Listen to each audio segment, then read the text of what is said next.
Era il 13 settembre del 1985, quando nelle sale giochi nipponiche usciva Super Mario Bros., un gioco destinato a frantumare ogni record, come il suo simpatico protagonista. Con le sue 40 milioni di copie vendute, Super Mario Bros. Ha riscritto la storia dei videogame.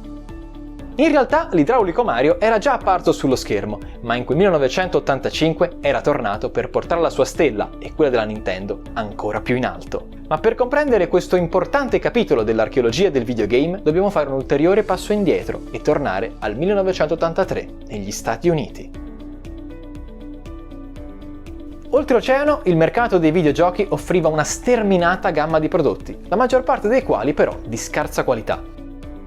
Gli appassionati risposero con un esodo di massa, abbandonando il mondo dei videogame e causando il crollo di molti produttori di console. Nel frattempo, le aziende rimaste dovevano guardarsi le spalle dall'ascesa dei personal computer, che in quegli anni iniziarono a spopolare grazie a prezzi concorrenziali e a nuove funzioni che permettevano di giocare a giochi qualitativamente superiori, oltre che a svolgere le normali funzioni quotidiane. Molti produttori di computer attaccarono al fianco il mercato delle console sfruttando le loro debolezze, puntando sulla maggiore completezza dei loro prodotti.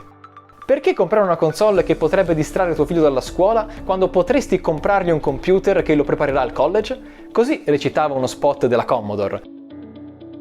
A complicare ancora di più uno scenario non certo roseo per le case videoludiche, i produttori di computer ingaggiarono una pesantissima guerra dei prezzi proprio nei loro confronti, abbassando notevolmente i prezzi dei loro prodotti.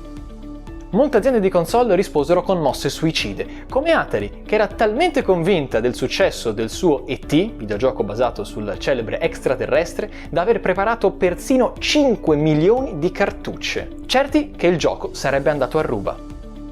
La fretta riversata sui programmatori affinché rilasciassero il gioco nel tempo record di 6 settimane si rivelò cattiva consigliera. Il gioco fu un flop gigantesco ed Atari dovette sbarazzarsi delle 5 milioni di cartucce distruggendole in una discarica del Nuovo Messico.